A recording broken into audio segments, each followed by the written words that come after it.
अस्सलाम वालेकुम दोस्तों, तुसी वेखदे पे हो पाक पत्रकार मैं मेरा दोस्त अहमद फराज।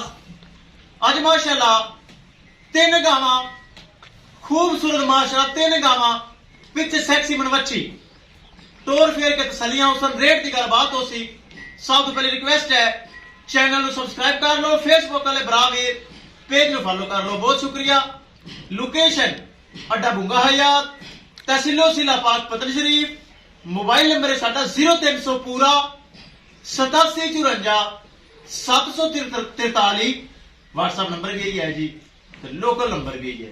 कैमरामैन सब तीन गाँव माशाल्लाह कराओ तसलियां। लो जी माशाल्लाह तीनों गाँव चेक करो, बढ़िया खूबसूरत सिरू माशाल्लाह जैन मैन मोनिया थाना वाने माशाल्लाह चंगे। ए चेक करो पहले नंबर ते दोस्तों लाखी क्रास गां गब्बन सोन दे विच 6 तो 7 दिन बाकी। सेम डिमांड तीनों की इकट्ठी डिमांड होएगी और सेम डिमांड है, हर गाय की डिमांड बराबर है। ए लाखी क्रास गां 6-7 दिन सूनी जो बाकी, सोना थाना माना। ए दूसरे नंबर वाले चोलस्तानी फ्रीज मनवच्छी छड़ के लियाओ जी, पिछे दे सैक्सी मनवच्छी चेक करवाना।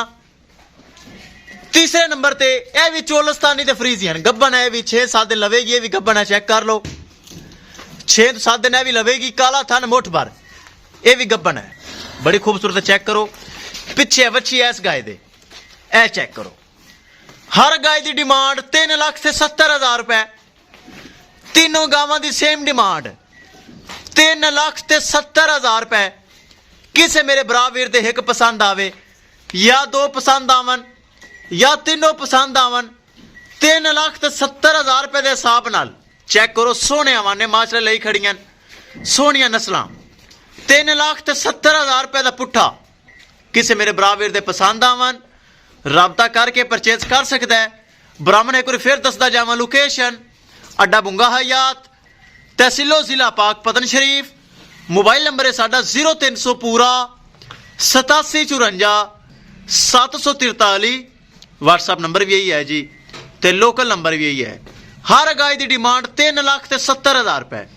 किसे मेरे भरा वीर दे हिक पसंद आवे या दो या के तीनों, जेड़ी मर्जी पसंद आवे, थाना मना की गारंटी, एक एक चीज की गारंटी।